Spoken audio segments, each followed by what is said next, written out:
A paper hospital gown, a clean gun, a questionable suicide note, three seemingly disconnected elements that would unravel an elaborate deception spanning nearly a decade.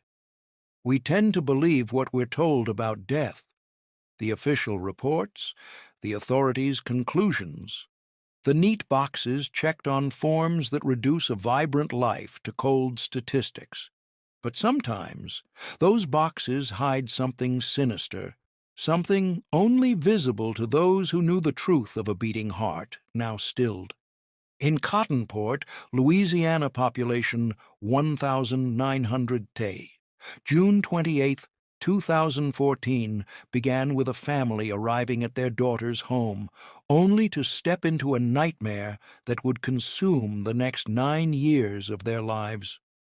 What greeted Steve and Missy Ducote wasn't just the horror of finding their daughter Megan with a fatal gunshot wound.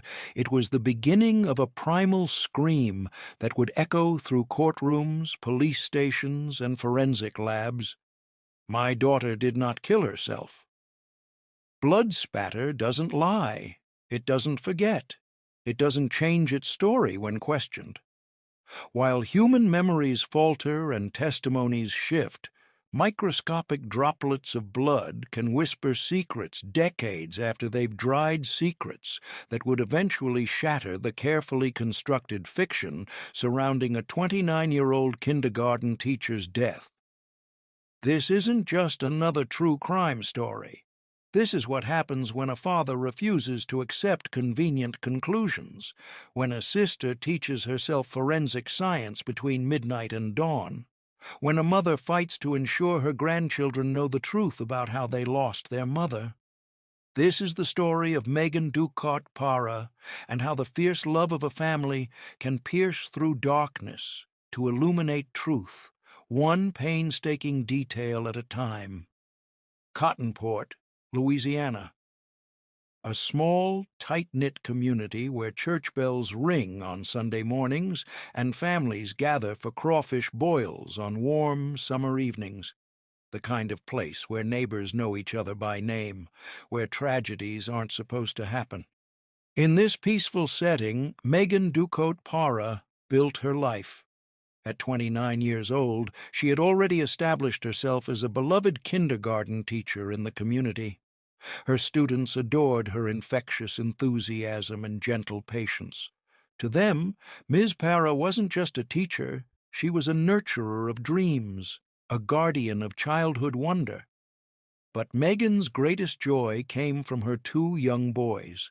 As a mother, she poured her heart into creating a stable, loving home for her children.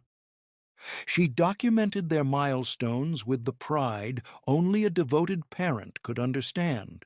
First steps, first words, first days of school, all captured and cherished. Her parents, Missy and Steve Ducote, had always been central figures in Megan's life. They remained close, even after Megan married Dustin Parra, a nurse at a local hospital. The young family seemed to embody the quintessential American dream, two professionals building a life together, raising children in a safe community, surrounded by supportive family members. But beneath the veneer of domestic bliss, cracks were beginning to form in the foundation of Megan and Dustin's marriage, fissures that would only become apparent to the outside world after tragedy struck. June 27th. 2014.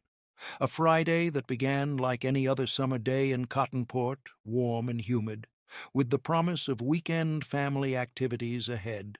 For Megan Parra, however, it would be her last full day alive. That afternoon, while driving not far from her home, Megan was involved in a single-vehicle accident. Her car veered off the road and struck a tree. When state troopers arrived at the scene, they noted something unusual. There were no skid marks on the pavement. Megan explained that her brakes had failed, and she had intentionally steered toward the tree to avoid plunging into the nearby river. Dustin Parra called Megan's parents to inform them about the accident. The crash seemed serious enough to warrant medical attention, but fortunately, Megan had sustained only minor injuries. She was treated at a local hospital and released that same day, still wearing the paper shirt given to patients. What happened between Megan's return home from the hospital and the following morning remains largely unaccounted for. Did the near miss with potential tragedy prompt a deeper reflection on her life? Did it spark a confrontation between Megan and Dustin? According to later testimony, the couple had been experiencing marital problems for months, and Megan had threatened to leave. As night fell on that Friday in June, no one could have imagined the horror that would unfold in the Parra household the next morning. The morning of June 28th, 2014, began with routine. Steve and Missy Ducote arrived at their daughter's house with their grandchildren, planning to check on Megan after her accident the previous day. What they found inside would haunt them for the rest of their lives. As they entered the home, an eerie silence greeted them. Moving through the house, they made a devastating discovery in the living room, Megan lying on the floor, a pool of blood surrounding her head. She was dressed only in the paper shirt from the hospital and underwear. A single gunshot wound to her head had caused catastrophic damage.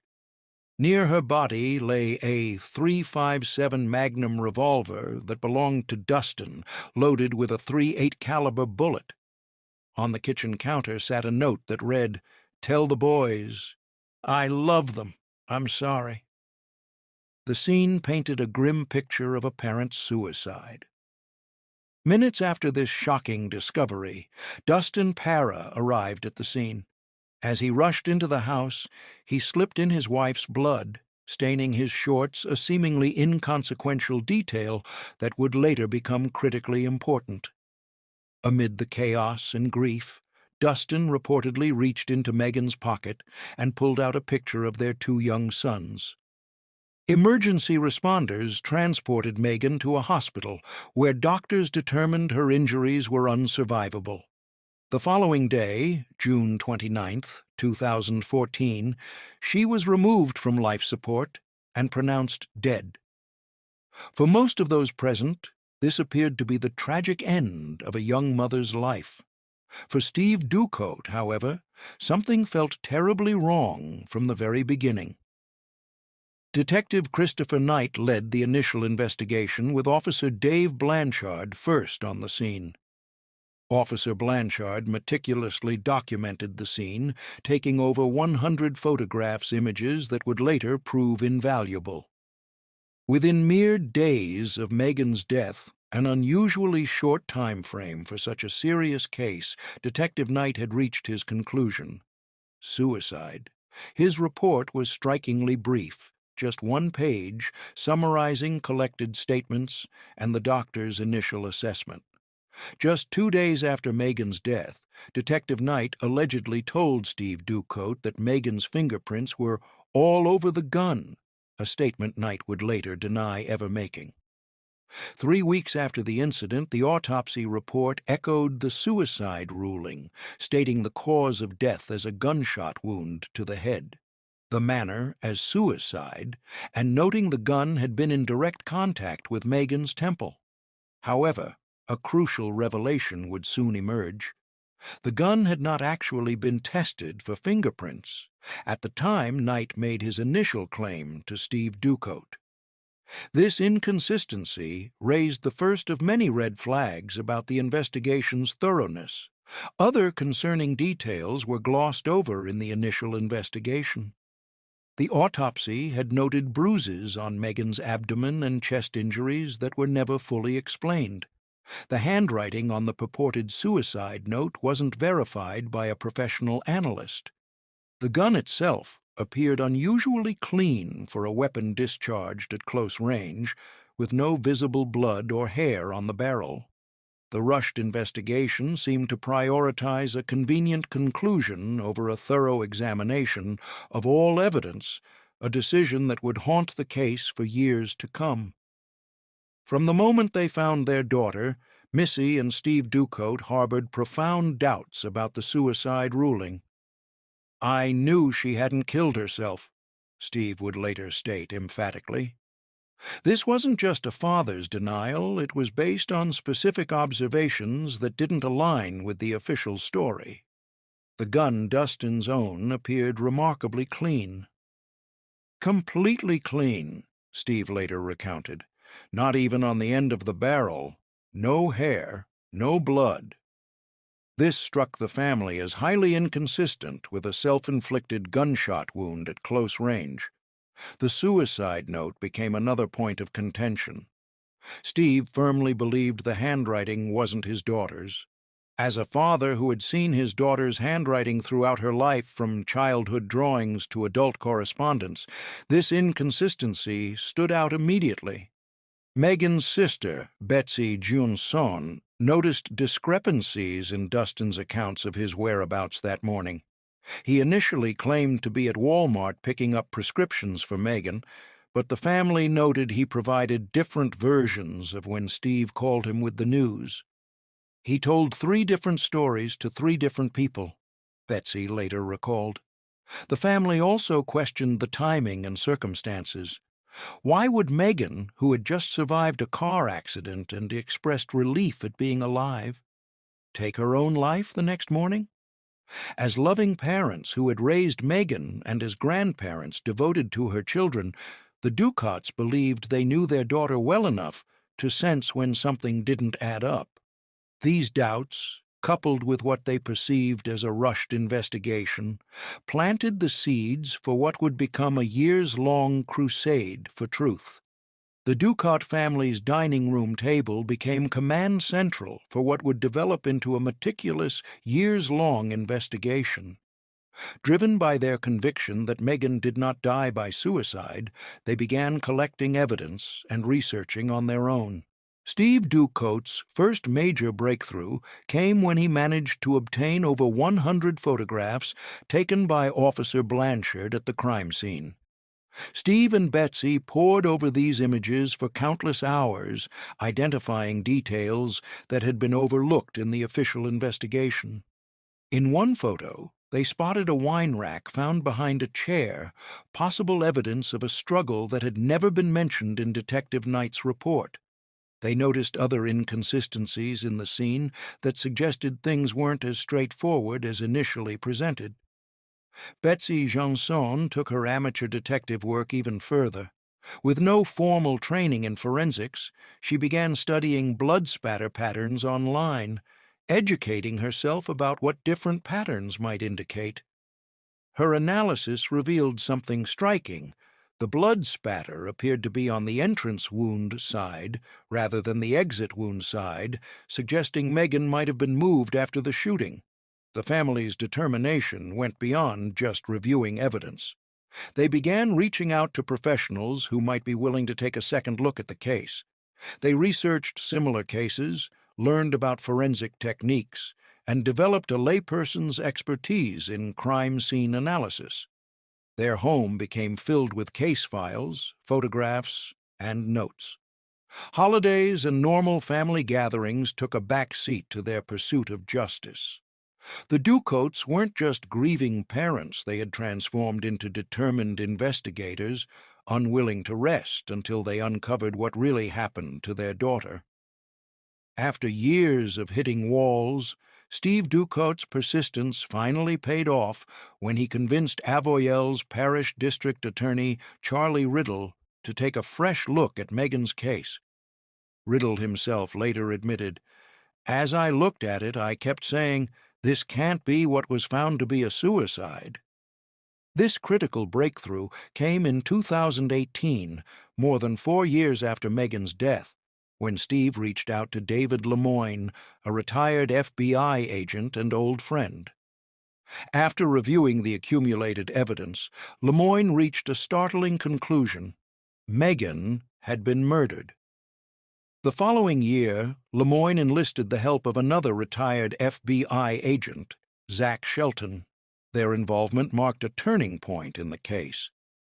Recognizing the potential significance of their expertise, the Cottonport police chief made an unprecedented move. He deputized Lemoyne and Shelton, granting them the authority to conduct an official investigation. This new status allowed them to interview witnesses with their conversations recorded on body cameras, creating an official record that couldn't be dismissed. On January 15, 2019, they interviewed Detective Christopher Knight, the original lead investigator. During this interview, Knight made a revealing admission. He acknowledged that the initial investigation had been rushed due to his lack of experience at the time. Later that same year, the retired FBI agents questioned Dustin Para for over an hour. During this recorded interview, Dustin admitted to having an affair not long before Megan's death, a significant detail that hadn't emerged in the original investigation. He described their marriage as typical while maintaining his innocence regarding her death. The professional involvement of retired FBI agents lent credibility and momentum to what had previously been dismissed as a grieving family's denial. At long last, officials were beginning to listen. In April 2021, Steve Ducote took another significant step by hiring Eric Richardson, an independent crime scene analyst, to review the evidence. Richardson focused on a seemingly mundane piece of evidence that had been overlooked for years, a photograph of Dustin Para's shorts, which were stained with Megan's blood when he slipped upon entering the house. Richardson's expert analysis revealed something extraordinary: the presence of high-velocity blood spatter on the shorts. This specific pattern of tiny blood droplets could only be created by being in close proximity to a gunshot wound at the moment of impact. In other words, these blood patterns proved scientifically that Dustin was present when the gun was fired, not arriving minutes later as he had claimed. This discovery provided the first tangible physical evidence directly linking Dustin to the moment the fatal shot was fired. It was the smoking gun that the family had searched for over 7 painstaking years, irrefutable forensic evidence that contradicted Dustin's account of events. The blood spatter analysis confirmed what the Ducote family had suspected all along: Megan had not been alone when the fatal shot was fired. The scientific evidence supported a scenario where Dustin was not only present during the shooting but close enough to receive high-velocity blood spatter on his clothing. This crucial piece of evidence finally provided the scientific backing needed to challenge the initial suicide ruling and move the case forward in the justice system. After years of being dismissed as grieving family members unable to accept reality, the Ducotes now had objective scientific proof supporting their suspicions. On October 13, 2021, more than 7 years after Megan's death, a grand jury indicted Dustin Para for second-degree murder and obstruction of justice. The grand jury deliberated for a mere 6 minutes before returning the indictment, a testament to the strength of the evidence presented. The indictment stated that Dustin did intentionally discharge a firearm at or near Megan Ducote Para with the intent to kill or commit great bodily harm, and that he tampered with evidence with the specific intent of distorting the results of any criminal investigation. This formal charging represented a monumental shift in the case, an official acknowledgment that Megan's death was not self-inflicted but the result of another person's actions. For the Ducote family, it was vindication after years of being dismissed and disbelieved. Dustin pleaded not guilty to the charges, setting the stage for what promised to be an emotionally charged trial. The case was scheduled to begin on March 24, 2023, nearly 9 years after Megan's death. The community of Cottonport, which had long been divided over the case, now watched as the legal process finally began to unfold. For the Ducote family, the indictment represented a critical milestone in their journey, the moment when their private investigation became a public prosecution. Just 3 days before his murder trial was scheduled to begin on March 24th, 2023, Dustin Para's attorney offered a plea deal. On March 26, 2023, Dustin entered a plea of nolo contendere, or no contest, to the lesser charge of negligent homicide. As part of the plea agreement, the charge of obstruction of justice was dismissed. During the plea hearing, Dustin made a significant admission. He acknowledged having the gun in his hand during a struggle with Megan when it discharged. This statement directly contradicted his original account of finding Megan after she had shot herself. He also admitted that his marriage had been struggling in the months leading up to Megan's death, and that they had argued on the morning of June 28, 2014, with Megan threatening to leave. While falling short of a full confession to intentional murder, this admission finally confirmed what the Ducat family had maintained for nearly 9 years. Megan's death was not a suicide. The official record now reflected that another person was involved in her death. As a result of the plea deal, Dustin Para was sentenced to 5 years in prison. However, he was expected to serve only 18 months of this sentence due to sentencing guidelines. In reality, he was released on parole after serving just 9 months, on February 5, 2024. For the Ducote family, the legal resolution brought mixed emotions. While the conviction validated their long-held beliefs about their daughter's death, the relatively light sentence felt disproportionate to the years of suffering they had endured and the life that had been lost. The aftermath of the legal proceedings brought additional developments for the families involved. On April 20th, 2023, Missy and Steve Ducote were granted full custody of Megan's 2 sons, a decision that provided some solace amid their ongoing grief, ensuring the continued well-being of their grandchildren. However, the legal battles continued to evolve. Reports indicate that Dustin Para has since regained custody of his children, a development that has undoubtedly brought fresh pain to the Ducote family. The community of Cottonport remains divided in the wake of the case's resolution.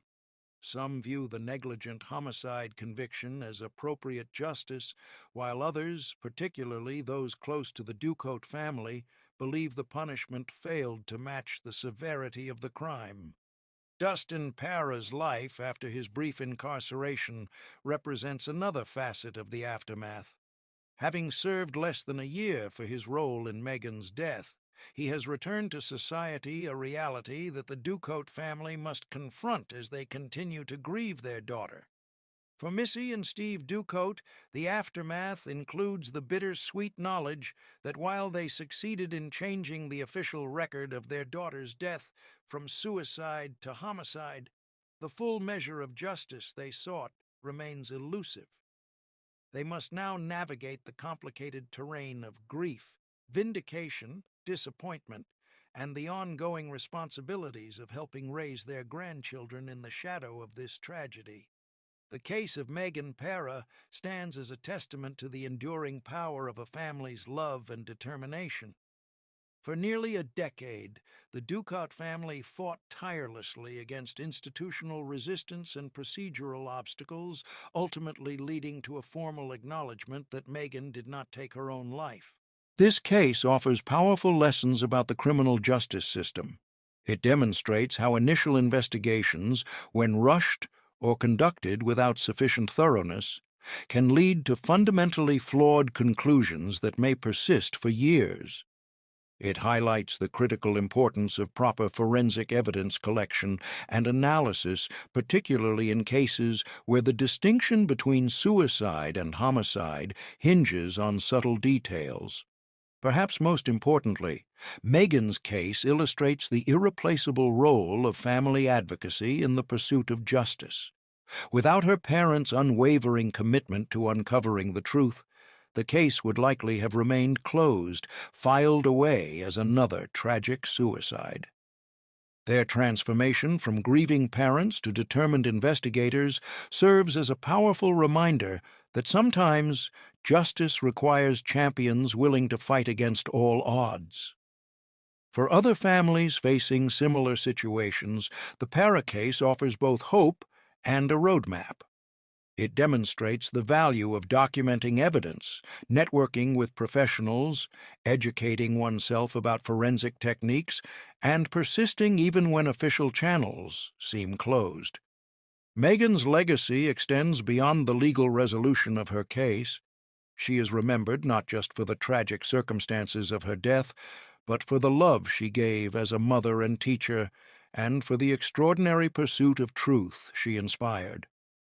Her story serves as a sobering reminder of the reality of domestic violence that can hide behind closed doors, even in seemingly normal relationships. As we reflect on the tragic case of Megan Ducote Para, we're reminded that justice, while sometimes delayed, can still be achieved through persistence, love, and an absolute refusal to accept convenient but false conclusions. The journey from that horrific morning in June 2014 to the final legal resolution, nearly 9 years later, represents an extraordinary saga of a family's devotion. What began as a parent's intuition, a father's certainty that his daughter would not have taken her own life, evolved into a methodical campaign that ultimately revealed the truth. While questions still linger about the exact sequence of events that led to Megan's death, the official record now acknowledges what her family knew all along: she did not die by her own hand. The negligent homicide conviction, despite its limitations, stands as formal recognition that another person was responsible for ending her life. In small towns like Cottonport, tragedy leaves lasting imprints. The community will long remember the kindergarten teacher whose death sparked a 9-year quest for truth. They will remember the parents who transformed grief into action, who refused to let their daughter be remembered for something she didn't do. For Megan's 2 sons, growing up in the shadow of this tragedy, their mother's memory is preserved not as someone who abandoned them, but as someone whose life was taken under circumstances that her family fought tirelessly to uncover. In the end, this case reminds us that behind every headline, every statistic about domestic violence, every seemingly straightforward conclusion, there may be a more complex and troubling truth. It reminds us of the power of family bonds that extend beyond death itself, and of the profound impact that determination and love can have in the pursuit of justice. If you or someone you know is facing a similar struggle for justice, remember the lesson of Megan Para's case sometimes. The truth needs champions. Resources exist to help families navigate the complex terrain of challenging official conclusions, from advocacy organizations to forensic consultants willing to provide second opinions. If domestic violence touches your life or the life of someone you care about, know that help is available. National hotlines provide confidential support and guidance for those in dangerous situations. If you found Megan's story powerful, please share it with others who might benefit from its message of persistence and the unwavering pursuit of truth. Don't forget to subscribe to True Crime Diaries and click on the notification bell to stay updated on our next episode of True Crime Stories. Sometimes justice depends not on official systems alone, but on those who refuse to let the truth remain buried.